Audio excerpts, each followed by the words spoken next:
Херметли китап сеущеляр, извините, пожалуйста, небольшие технические проблемки, произошел небольшой сбой, поэтому мы продолжаем наш прямой эфир. Напоминаем, что прямой эфир посвящен это последним нашим изданием серии, посвященным искусству, истории татарского народа, обычаям татарской семьи. И еще раз вас знакомлю с моей коллегой, заместитель главного редактора Лясян Минуллина. Собственно, под ее руководством выходят такие шикарные издания. И напоминаю, что тот, кто задаст второй по счету вопрос, второй в нашем прямом эфире, тому уйдет в подарок вот эта прекрасная книга. Книга наполнена просто невероятно красивыми легкими стихотворениями Елены Бурундуковской. Елена Бурундуковская – поэт, автор нескольких книг и стихов и множества публикаций в российской и татарстанской периодике. Доктор искусствоведения, профессор Казанской государственной консерватории имени Жиганова. Действительно, стихи очень легкие, я даже попозже чуть зачитаю, не хочу прерывать дальнейший ваш рассказ, Лясян. И еще раз напоминаю, мы общаемся на тему новых изданий, в частности, начали с вот такой книжной новинки, книги альбома Фуада Валеева «Татарское народное декоративное искусство». Вот хотелось бы, конечно, отражать, к сожалению, зеркально, да, идет видео, но вот это украшение даже в зеркальном формате, я думаю, оно очень шикарно смотрится. Да, и татарские орнаменты шикарно смотрятся. Книга очень насыщена и богато насыщена иллюстрациями. Вот уже Лясян успела рассказать в первой части нашего прямого эфира, и я просто кратко пройдусь. Можно? Да, Лясян?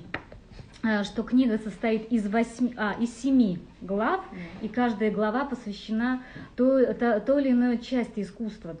К примеру, это искусство узорного ткачества и без ворсового ковроделия. Второе — искусство вышивки, золотое шитье и аппликация. Третье — искусство кожаной мозаики. Четвертое — ювелирное искусство. Пятое — искусство резьбы по камню. Затем искусство домовой резьбы по дереву.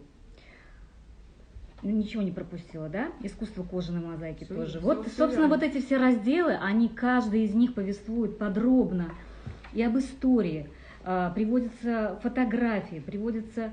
Ну, ладно, не буду перебивать вас, Лясян, давайте расскажите в принципе, дальше. Да, мы уже начали об этом говорить. То есть здесь вообще в общей сложности более 500 фотографий, иллюстраций. В том числе сюда вошли иллюстрации, которые автор был собственноручно сам рисовал. И они прямо уникальные. То есть мы их сканировали. Но получается, он рисовал ведь каких-то оригиналов, да? Да, он срисовывал и делал вот такие вот зарисовки, которые хранились на слайдах и так вот в записях. То есть все это мы из первоисточника все это восстанавливали. Интереснейшая работа. Я для себя вот почерпнула то, что вот такие вот рисунки, их можно еще и детям давать, чтобы они срисовывали, тем самым они обогащаются вот этим вот национальным колоритом, они узнают что-то новое. То есть здесь очень много информации в этом плане. Несмотря на то, что текст сугубо научный, это научное издание, это монография, это труд, скажем так, такой полноценный.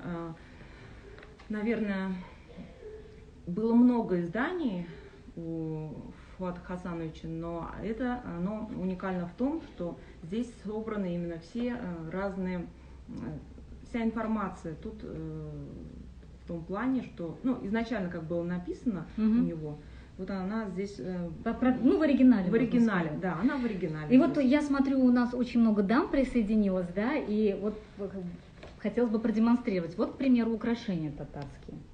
Здесь приводятся фотографии, и тут же приводится графическое изображение, да, это, я так понимаю, тоже с оригинала. Да, это вот для мастеров даже интересно, да, то есть они могут здесь, сейчас же очень актуально вот эти такие ремесленничества, вообще дизайн очень, а как известно... Но для дизайнера это вообще, мне кажется, незаменимая книга. Конечно, как известно, все повторяется, то есть мастера, они черпают информацию именно вот в таких исторических книгах, таких фотографий, старинных фотографиях.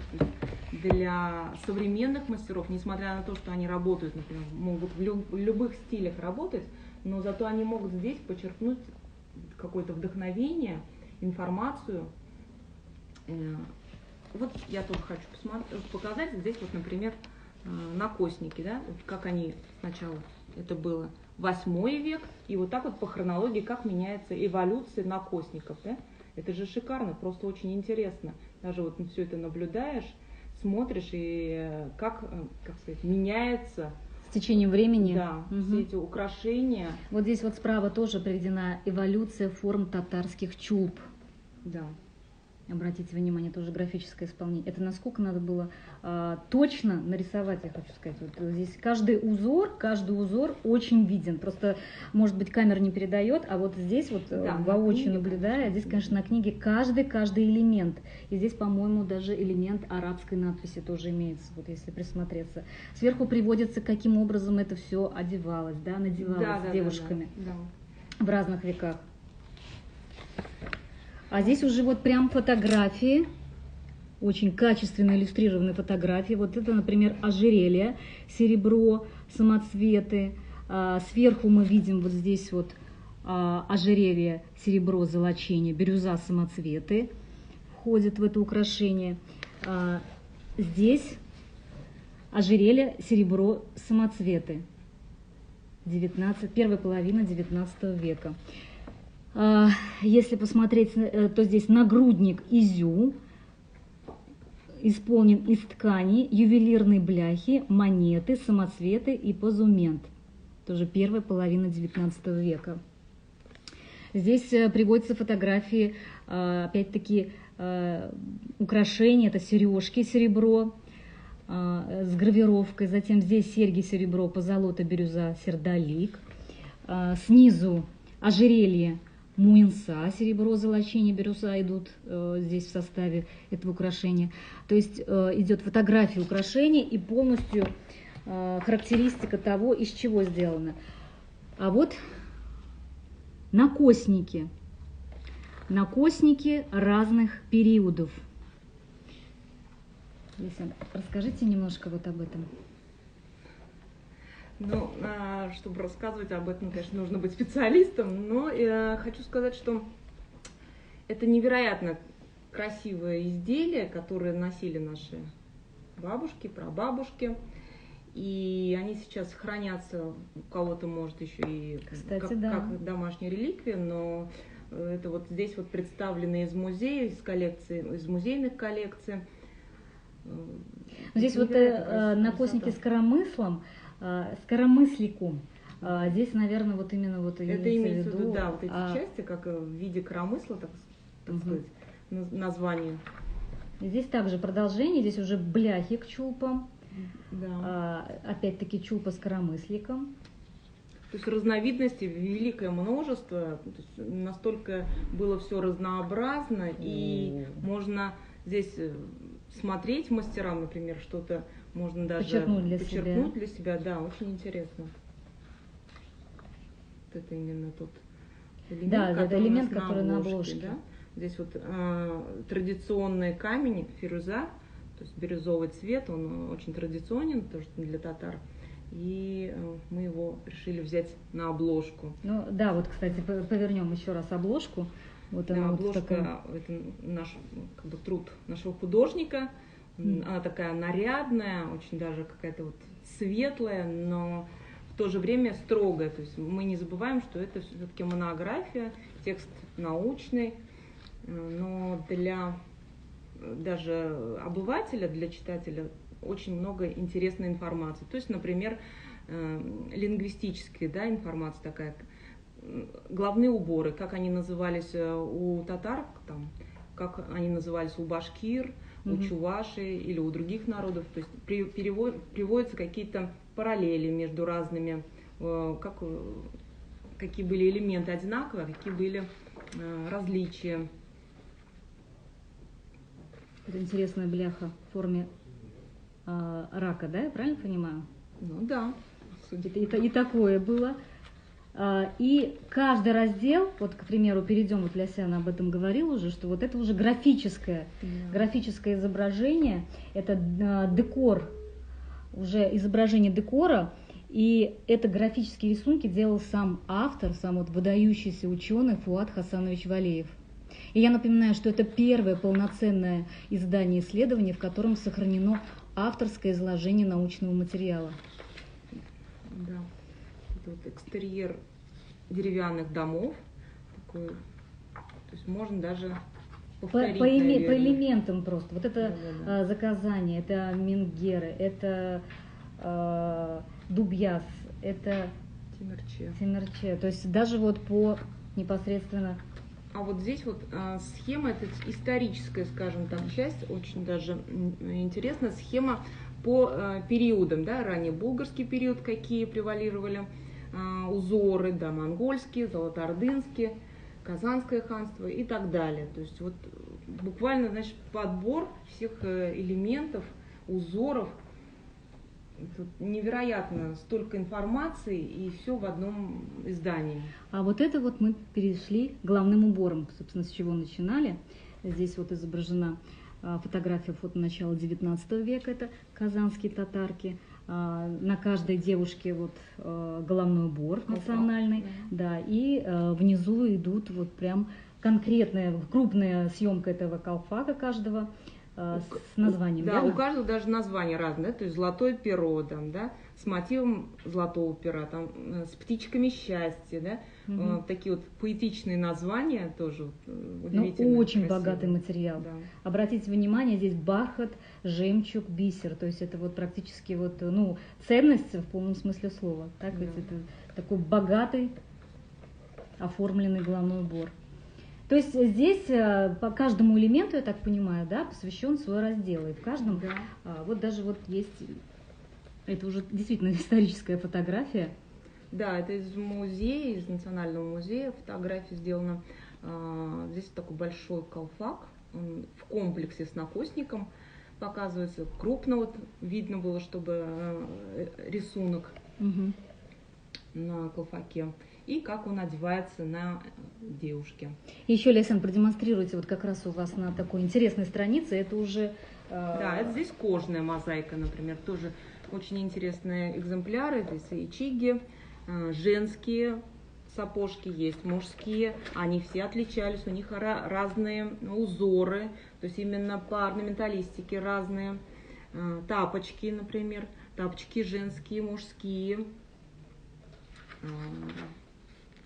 Вот, ну, листая этот альбом, можно действительно в историю погрузиться татарского народа и ощутить, какой быт у них был. Да, и погружаешься в историю. Вот, например, смотрите, фрагменты узора кожной мозаики. Вот невероятная красота, это все такие уникальные кадры, которые вот, из архива автора. И они нам предоставил, это научный редактор, это дочь Фуада Хасановича, Гузель Фуадовна, тоже искусствовед. Это что касается обуви, а вот я еще открыла на странице, это уже ткань. Вышивка, да, вышивка. это вышивка. С изображением, вернее, с фотографией непосредственно фрагментов. То есть тут даже вы можете увидеть общую картину того или иного изделия и описание фрагмента. Вот, например, здесь мотив парных петухов изображен, сверху намазлык из ткани, это начало 19 века. А внизу тоже молитвенные коврики намазлык из шелка. Все вот это вот очень бережно так сохранено и изображено. И через эту книгу, еще раз, можно сказать, сохранили такое богатство. Вот, например, искусство резьбы по камню, да, ну, то есть надгробные камни. Конечно, тема такая очень печальная, но все-таки смотрите, какие красивые камни, то есть как они богато сделаны. Да? Здесь вот 16 век изображен, просто подпись можете вы не видеть, мы зачитаем. Вот это надгробная стела из камня в Высокогорском районе, это первая половина 16 века. Здесь фото сделано в 1960-х годах, Менгер. Это вот. А здесь, опять же, все вот наглядно, да, дается уже схемы, как вырисовывались вот эти вот на камнях, как делали узоры, какие узоры были. То есть здесь больше такие орнаментальные, здесь графические. Все, вот смотрите, разнообразие камней, как они украшены. Ну, собственно, такая книга должна, я думаю, быть у любого дизайнера, у любого творческого человека. Он Да, здесь конечно. сможет подчеркнуть для себя какие-то новые интересные элементы. А тот, кто увлекается, например, татарским искусством, это вообще просто да. это подсказка в любое время. То есть это не просто, так скажем, отдельное издание, посвященное какому-то одному разделу, а здесь, еще раз напоминаю, 7 серьезных разделов. Так что... Ну, вот я, по-моему, уже один раз сказала, но еще раз повторюсь, вот здесь вот есть такие орнаменты, которые можно, например, детям рисовать. То есть для меня это актуально, поэтому я покажу, да, еще раз. То есть можно срисовывать, разукрашивать, да, это вот для учителей, может быть, тоже актуально, интересно. Вот настолько их много, множество, и из этого составляются какие-то новые композиции, да. Просто чудо, как красиво. Так что, уважаемые книголюбы, кому интересно это издание, пожалуйста, спрашивайте в наших фирменных магазинах или заказывайте на нашем сайте tatkniga.ru. Вот, переходим к нашему второму изданию, но я небольшой перерывчик сделаю. Еще раз напоминаю, второй, кто задаст вопрос, сегодня может стать победителем в нашем розыгрыше этой прекрасной книги.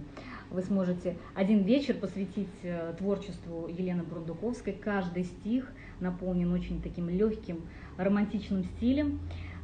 И каждое стихотворение, я еще раз говорю, попозже зачитаю одно из таких стихотворений, оно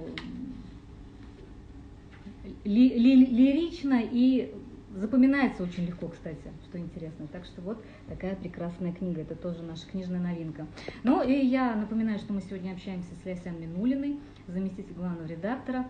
Под ее чутким руководством выходят у нас шикарные альбомы.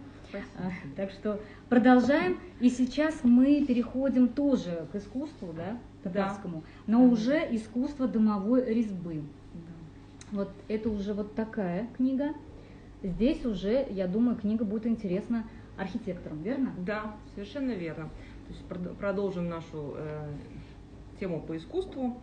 Здесь конкретно народное искусство домовой резьбы. Автор Людмила Михайловна Шкляева, искусствовед, сотрудник, научный сотрудник института имени Галимжана Ибрагимова. Это труд, созданный на основе ее экспедиции. Она ездила по татарским деревням, делала фотографии, это вот все ее фотографии. И на основе этого было создано вот такое вот интересное издание. Вот одно из таких фотографий, и сразу видно, какой узор в руках у мастера, да. То есть это мастер сам непосредственно, но у него и дом какой. Это же вообще просто роскошь. Смотрите. Да. То есть на фотографии опять-таки можно очень подробно разглядеть татарский орнамент. Но в данном случае домовой резьбы. Вот смотрите, здесь также, чем примечательно это издание, да, тем, что, например, листая это издание, можно погрузиться вот в эту татарскую аутентичность, увидеть вот эти фотографии, не выходя из дома, как говорится, увидеть эту красоту и понять, вот, чем отличается именно татарский дом, деревня от других домов, других народов, да? То есть вот колористика, какие цвета использовались всегда, чаще всего, да, чем вот в основном этим отличается. Какие орнаменты. Орнаменты не только растительные, но здесь очень много зооморфных орнаментов, да, то есть животные тоже изображались. Это еще более, скажем так, поздний пласт истории. И что интересно, здесь собраны фотографии не только из деревень Республики Татарстан, здесь еще есть фотографии из Ульяновской области, то есть со всей России. Пензенская область, вот я смотрю здесь. То есть о чем это говорит? О том, что где бы ни жили татары, они всегда любили украшать свой дом, чтобы их дом был такой красивый, ухоженный, да, то есть он такой был всегда выкрашенный, свежевыкрашенный. То есть это вообще традиция каждый год летом, то есть обновлять, да, подкрашивать, обновлять вот это вот, чтобы это всегда выглядело красиво. Вот, к примеру, такая фотография вот здесь, это скворечник, модель мечети. Конец полумесяца указывает направление на Мекку. Вот такой замечательный скворечник есть в Арском районе Татарстана. Вот даже такие элементы здесь приведены. Ну, надо сказать, здесь большой, наверное, путеводитель даже по всем нашим районам Татарстана, так? Можно так сказать? Да, можно сказать. То есть здесь практически все районы Татарстана вошли, то есть все, где живут мастера особенно. И также мы можем увидеть фотографии этих мастеров. Они здесь вошли в историю, так сказать, они можно даже найти их, наверное, и обратиться к ним с тем или иным заказом.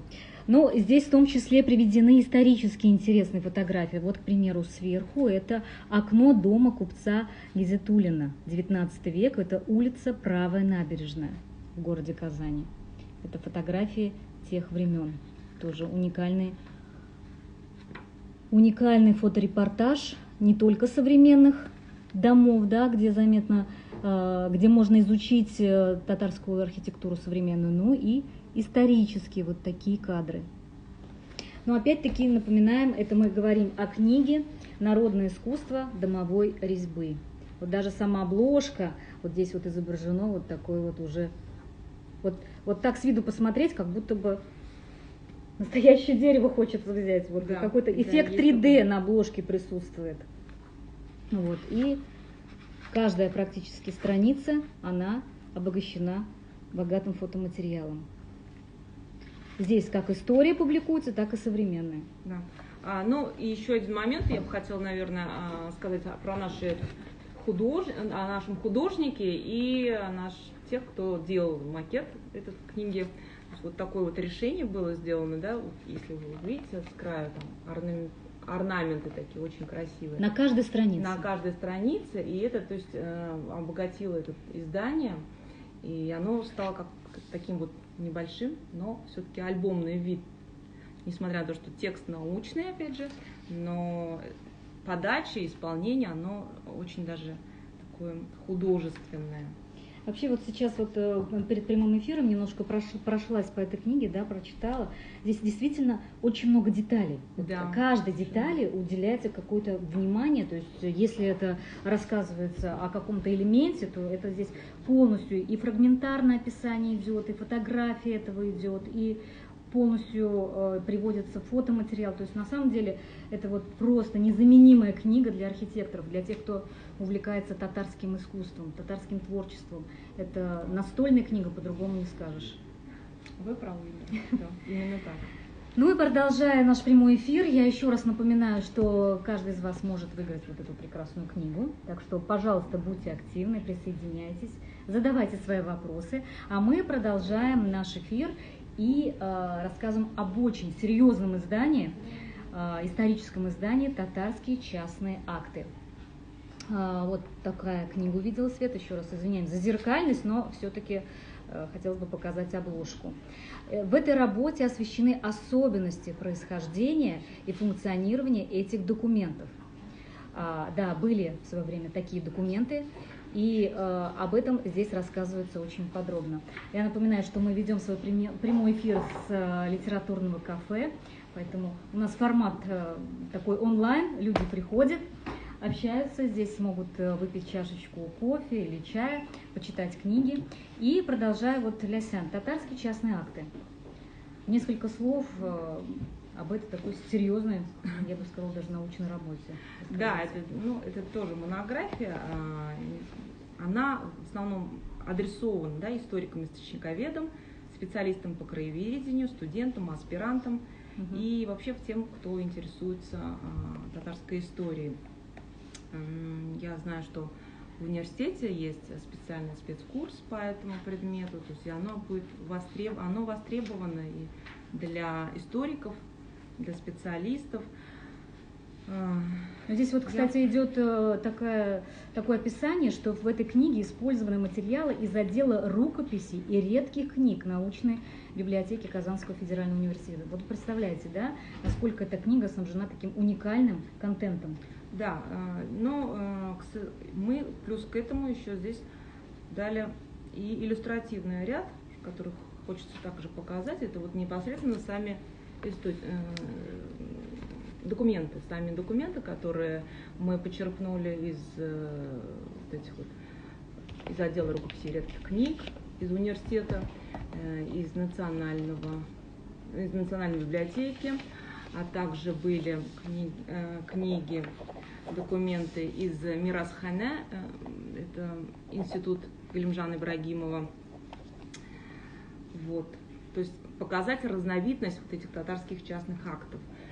Что подразумевает, да, частные акты? Там это акты, договора различного рода. Это сейчас, минуточку.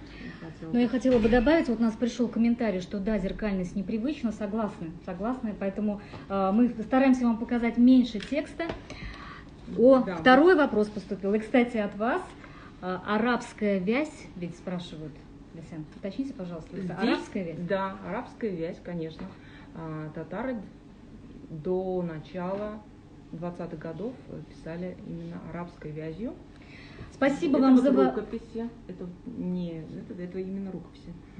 Да, я просто так искренне обрадовалась, потому что у нас поступил второй комментарий. Тот, кто задал вопрос относительно арабской вязи. Мы вас поздравляем, вы стали победителем и получите вот такой шикарный от нас подарок, ведь ни для кого не секрет, что лучший подарок – это книга. Поэтому один из таких прекрасных зимних вечеров, пожалуйста, посвятите свой вечер прочтению этих романтичных стихотворений. В директ мы вам отправим все подробности. Здесь также это предметы из Национального музея, чернильницы, 19 век, начало 20 века, чернильницы и перо. Собственно говоря, чем и писали эти рукописи. А для кого непосредственно вот вы бы рекомендовали эту книгу? Ну, это, конечно, достаточно, скажем так, научное издание. Оно рекомендовано в основном историкам, источниковедам, студентам, аспирантам, всем, кто интересуется историей. То есть, разновидности документов о том, что вот обычно, когда про татарскую историю мы говорим, всегда говорят литература, высокая там, художественная литература. То есть это, конечно же, все это у нас было, а это такой сугубо деловые акты, да, деловые акты, которые заключались между людьми, да, то есть это разводные акты, да, когда люди разводились, какие взаимоотношения были. Это не просто так, это все было документировано, и с помощью этих документов, то есть это показывает уровень развития народа, татарского народа. То есть это было не хаотично, а о том, что документировалось, это сохранились они при мечетях, умул, и вот такие вот документы имели место. И я хочу сказать, что здесь приводится достаточно внушительный список использованных источников по литературе. Вот практически 3 страницы или даже 4. Это та литература, которая была использована. То есть проведена даже больше страниц, где везде есть информация. А вот спрашивают, где находится это кафе? Да, еще раз приветствую всех, кто присоединяется. Хотелось бы уточнить, мы находимся в литературном кафе «Эдаби кафе». Это на улице Декабристов, 2, в здании Татмедиа на 1-м этаже. Вы здесь можете прийти, почитать книги, кстати, многие из которых вот у нас на полках лежат для книголюбов, чтобы смогли просто присесть, почитать бесплатно. Можете приобрести. Я чуть-чуть попозже сделаю такой видеообзор небольшой, покажу, какие здесь книги. Так что добро пожаловать на Декабристов 2, 1-й этаж Татмедиа. Вот еще спрашивают, какого года эти документы здесь приводятся. Вообще, исторически это 17 век, с 17 по первую половину 19 века. Здесь в основном хронологические рамки такие. Ну, еще раз поздравляем нашу победительницу. Вот такая прекрасная книга. Книга Елены Бурундуковской «Точка возврата». Название очень интересное. Собственно, как и стихи. Ну и на десерт нашего прямого эфира мы расскажем сейчас об очень замечательном издании. Вот вначале, опять-таки, зеркаль, конечно, но представлю. Это книга-альбом, посвященный обычаям и обрядам татарской семьи. Книга вышла на 3 языках, на татарском, русском и английском. Вот если я сейчас Лясян передам слово, ну, вкратце просто расскажу. Вот на одной странице, спасибо за прямой эфир, Дамир нам комментарий оставил. Спасибо, Дамир, что участвуете в прямом эфире. Вот на каждой странице здесь вначале на татарском языке, затем на русском, затем на английском. Ну, вообще, когда я взяла эту книгу, час пролетел просто как миг. Потому что столько всего подчеркнуть в одном издании. Это то, насколько необычные обычаи, обряды, то, насколько эти обряды и обычаи, они берутся вообще, ну, испокон веков, по-другому не скажешь. Поэтому, Лясян, пожалуйста, вкратце об этом шикарном издании. Вот в нашем мире, да, сколько есть народов, у каждого есть свои традиции, свои обряды. То есть это вот у всех. Нет такого народа, у которого не было. Это был бы не народ, если бы не было традиции. У татар традиции очень часто они аккумулированы именно в семье. Семейные взаимоотношения, как выстраивались взаимоотношения между детьми и взрослыми, да, родителями, между разными поколениями, дети, родители и бабушки и дедушки. Это все как-то негласно регламентировалось. То есть нельзя, там, ну, скажем так, нельзя говорить громко при старшем поколении, да, то есть нужно учтивым быть и так далее и тому подобное. Очень много всяких предписаний, традиций, обрядов, и все это связано с семьей. И здесь авторы, кстати, этой книги, текста, сотрудники, научные сотрудники института имени Галимжана Ибрагимова. Так. Нет, они здесь. Да, я хотела просто, в альбоме использована репродукция Алсу Тимиргалиной, заслуженные деятели искусств. Тоже приводится очень много интересных источников, то есть это каждый практически факт подтвержденный, не то что практически, а каждый факт подтвержденный. Вот. И вот хотелось просто, с вашего позволения, немножко зачитать, да? Хорошо. Во-первых, несколько разделов. Вот расскажите про каждый раздел. Здесь 5 разделов, то есть все очень даже логично, да? У татар всегда было так, что есть несколько